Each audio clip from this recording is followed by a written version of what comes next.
The Carvax warship appeared without warning, materializing above Earth's atmosphere like a tear in reality itself.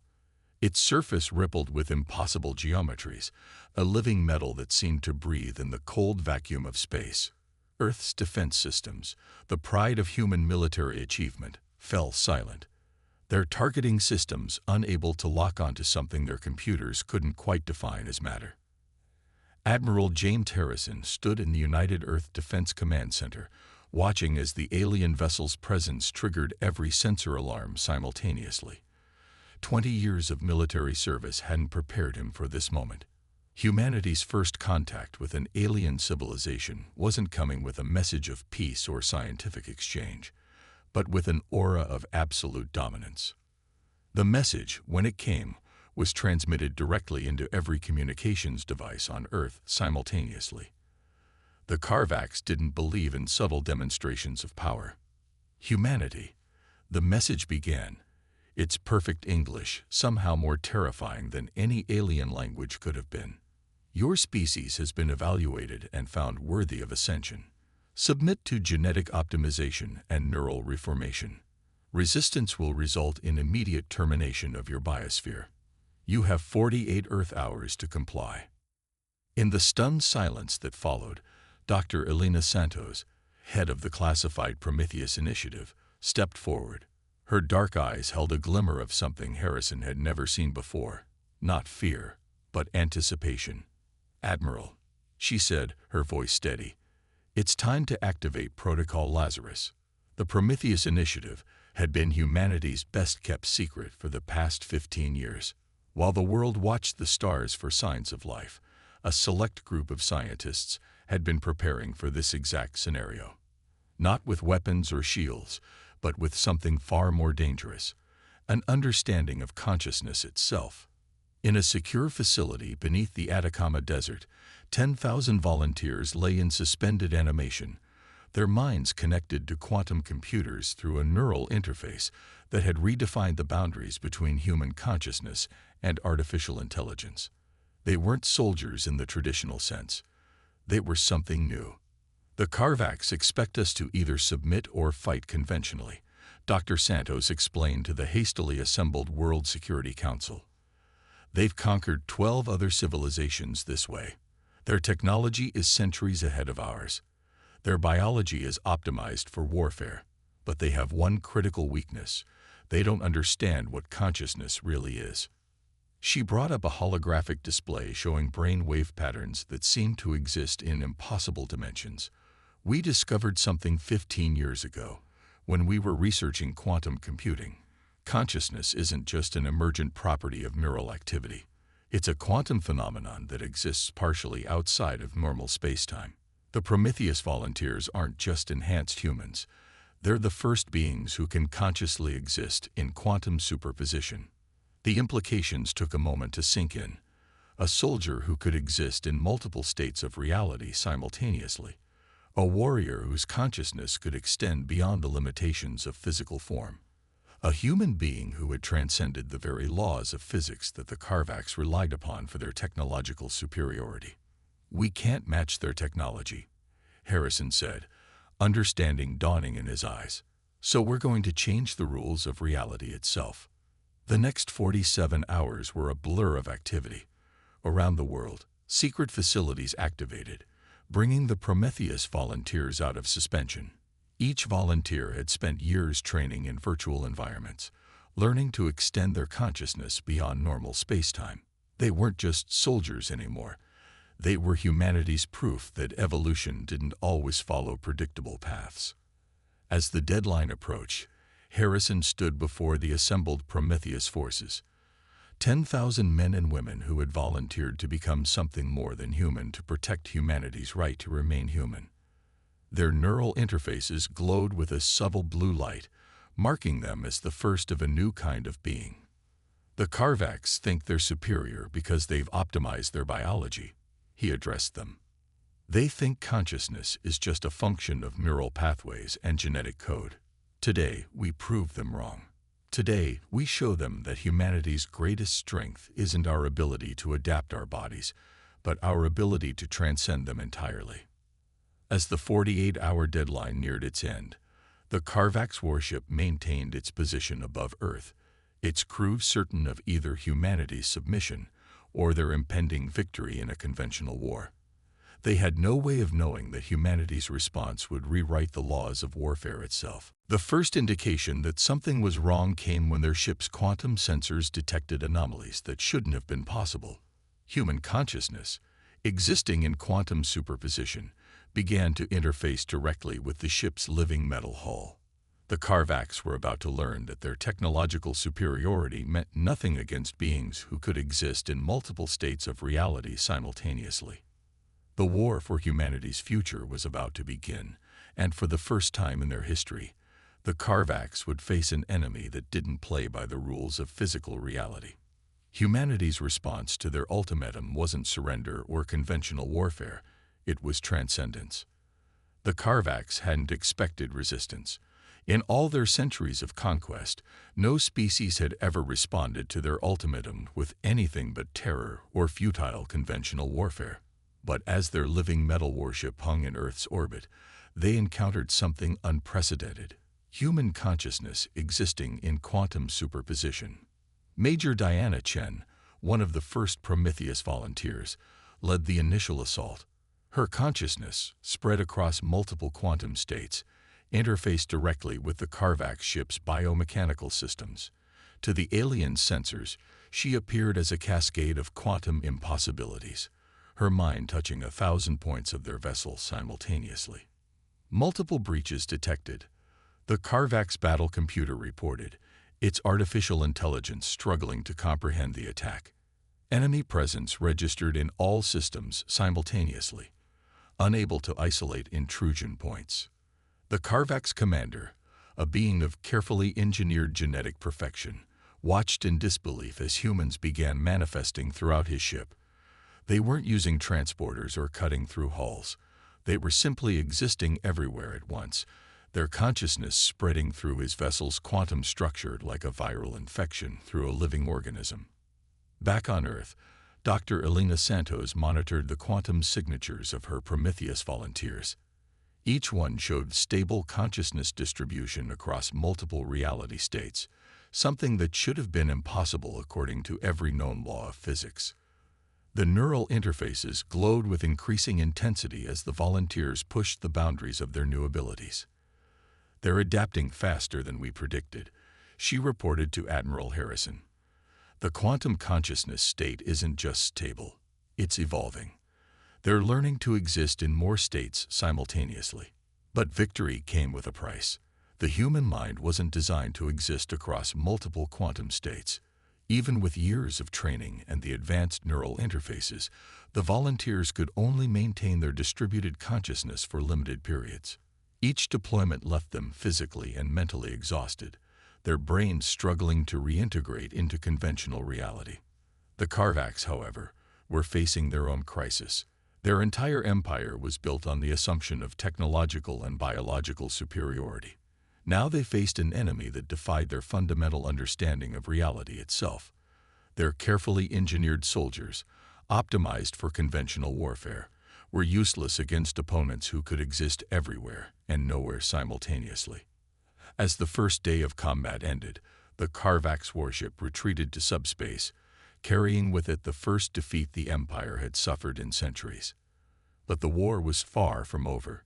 Deep in their territory, the Carvax High Command was already analyzing the data from the encounter, seeking ways to counter this new threat. On Earth, Major Chen and her fellow volunteers recovered in quantum stabilization chambers.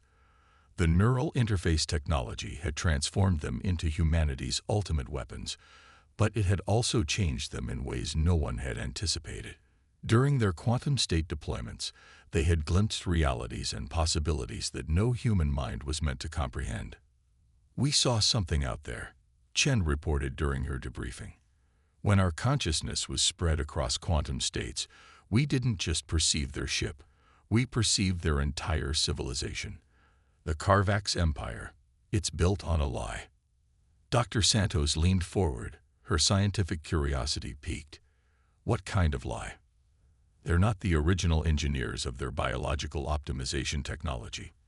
They stole it from another species, one they destroyed completely. And there's something else. Chen hesitated, her neural interface flickering as she recalled the quantum visions. The technology they're using, it's not just about biological enhancement. It's about consciousness control. Every species they've optimized becomes part of their collective consciousness network. They're not building an empire. They're building a hive mind. Admiral Harrison absorbed this information with growing concern. The Carvax threat was greater than anyone had imagined, but so was humanity's accidental discovery. The Prometheus volunteers hadn't just found a way to fight back. They'd stumbled upon a fundamental truth about consciousness itself, one that could either save humanity or transform it into something unrecognizable. As Earth's defenses mobilized for the inevitable Carvax counterattack, Dr. Santos made a startling discovery in the quantum data readings. The neural interfaces weren't just allowing human consciousness to exist in quantum superposition. They were evolving, becoming more efficient with each deployment. The volunteers were unconsciously rewriting the very code that governed their quantum states. Humanity had created something that even they didn't fully understand. A bridge between conventional reality and the quantum realm, powered by human consciousness itself. The question now wasn't just whether they could win the war, but whether they could remain human in the process. The Carvax Empire had wanted to optimize humanity's biology. Instead, they had pushed humanity to transcend biology altogether, opening a door that could never be closed. The real war was just beginning, not just for survival, but for the very nature of human consciousness itself. 3 months into the war, humanity made a discovery that changed everything. During a quantum reconnaissance mission, deep in Carvax space, the Prometheus volunteers encountered something unexpected. Other minds reaching out through the quantum void, minds that didn't belong to the Carvax collective. Captain Sarah Wade, leading a team of quantum-conscious operatives, first detected these alien thoughts while mapping a Carvax supply route. The signatures were different from both human and Carvax consciousness patterns. They belonged to the subjugated species, those who had been optimized, but not fully integrated into the Carvax network. They're still in there, White reported, her neural interface pulsing with increased activity. The Carvax didn't completely overwrite their consciousness. They're trapped, aware, waiting for someone to hear them. The revelation sparked fierce debate within Earth's military command. Admiral Harrison saw an opportunity to strike at the heart of the Carvax Empire by liberating these enslaved minds. Dr. Santos, however, warned of the risks involved in connecting with potentially compromised consciousness networks. The Carvax neural network isn't just a control system, she explained during an emergency council meeting. It's a weapon of mass consciousness. One wrong move, and we could expose our own quantum-conscious operators to their influence. But the discovery had already set events in motion that couldn't be stopped. The Prometheus volunteers, during their quantum deployments, began establishing connections with these imprisoned minds. Information flowed through these quantum bridges, technical data, strategic intelligence, and something far more valuable: hope. The Artheri, a species conquered century ago, shared their knowledge of Carvax quantum encryption. The Meridians, former masters of biotechnology, revealed weaknesses in the Empire's genetic engineering. Each enslaved species contributed pieces to a puzzle that humanity was uniquely positioned to solve. Dr. Santos worked tirelessly to integrate this new information with the Prometheus protocol. The Carvax didn't just underestimate human consciousness, she told Harrison. They underestimated the resilience of all consciousness. Every mind they tried to enslave maintained a quantum echo of its original self. But as humanity prepared its counteroffensive, internal conflicts threatened to derail everything. Some military leaders, witnessing the power of quantum consciousness, pushed for aggressive expansion of the Prometheus program. They wanted to quantum enhance every soldier, ignoring the profound psychological risks. Political factions argued over the ethical implications of consciousness warfare. The ability to exist in quantum superposition had given humanity an edge, but it had also raised disturbing questions about the nature of human identity and free will. Captain Wei and her team made another breakthrough during a deep quantum infiltration of a Carvax central processing hub. They discovered that the Empire's consciousness control network had a fundamental flaw. It couldn't fully suppress individualized quantum states. The Carvax tried to force a collective consciousness, Wei reported, her voice steady despite the strain of maintaining quantum coherence. But consciousness isn't meant to be standardized. Every mind generates its own unique quantum signature. They can suppress it, control it, but they can't eliminate it entirely. This discovery led to a daring plan. Instead of just fighting the Carvax, humanity would become a catalyst for revolution. The Prometheus volunteers would use their ability to exist in quantum superposition to activate these suppressed consciousness signatures across the Empire. Dr. Santos modified the neural interfaces to broadcast specific quantum frequencies that would resonate with these dormant minds. "We're not just fighting a war," she explained to the volunteers. "We're waking up a galaxy." The counter-strike began on multiple fronts simultaneously. While conventional forces engaged Carvax fleets in real space, quantum-conscious operators infiltrated their network, spreading waves of awakening through their consciousness control systems. The effect was devastating. Across the Empire, optimized species began breaking free of their mental constraints. The Carvax found their perfectly ordered hierarchy crumbling as billions of minds reasserted their individuality through quantum channels humanity had opened. But victory remained uncertain.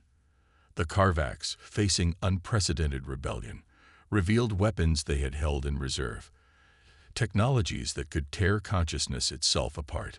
The war was entering its most dangerous phase, and humanity's gamble could still end in catastrophic defeat. As the quantum battle raged across multiple planes of reality, Dr. Santos made a chilling discovery in the neural interface data. The quantum consciousness state wasn't just changing the volunteers, it was changing the fundamental structure of human consciousness itself. Evolution was accelerating in ways no one had predicted, pushing humanity toward a crossroads that would determine not just the outcome of the war, but the future of human consciousness itself. The truth about the Carvax Empire emerged not through battle, but through an accidental discovery in their quantum consciousness network. During a routine infiltration mission, Lieutenant Maya Chen stumbled upon encrypted data streams that contained the Empire's oldest memories, and what she found shattered every assumption about the war. The Carvax weren't conquerors seeking to optimize lesser species. They were running from something far worse. Their entire empire, their obsession with biological and neural optimization, was a desperate attempt to prepare for an enemy they called the Void Minds, beings that existed purely in quantum states, consuming consciousness itself. Dr. Santos worked through 3 sleepless nights analyzing the data. The Carvax weren't trying to enslave other species, she reported to Admiral Harrison. They were trying to create a unified consciousness network strong enough to resist quantum-based attacks. They just didn't know how to do it without forcing uniformity. The irony wasn't lost on anyone. Humanity, in developing quantum consciousness as a weapon against the Carvax, had accidentally stumbled upon the very thing the Empire had sought for millennia: a way to exist in quantum states while maintaining individual identity. But this revelation came with a terrible price. The Void Minds weren't a distant threat. They were approaching Carvax space, drawn by the massive quantum disturbances caused by the war. Humanity's liberation of the enslaved species had inadvertently created a beacon that attracted these consciousness predators. Admiral Harrison faced an impossible choice: continue the war against the Carvax, likely ensuring mutual destruction when the Void Minds arrived, or attempt something unprecedented: an alliance with an enemy that had tried to enslave humanity. The Prometheus volunteers, their quantum-enhanced consciousness now able to perceive multiple timeline possibilities, saw the true scope of the crisis. The Void Minds don't just consume consciousness, Lieutenant Chen reported. They erase it from all possible quantum states. It's not death, it's the complete elimination of having ever existed. Dr. Santos worked with her Carvax counterparts to understand the full implications. The quantum consciousness technology that humanity had developed as a weapon could be the key to survival, but it would require something that had never been attempted: a voluntary merger of multiple species' consciousness networks while maintaining individual identity. The Carvax tried to force uniformity because they didn't understand consciousness evolution.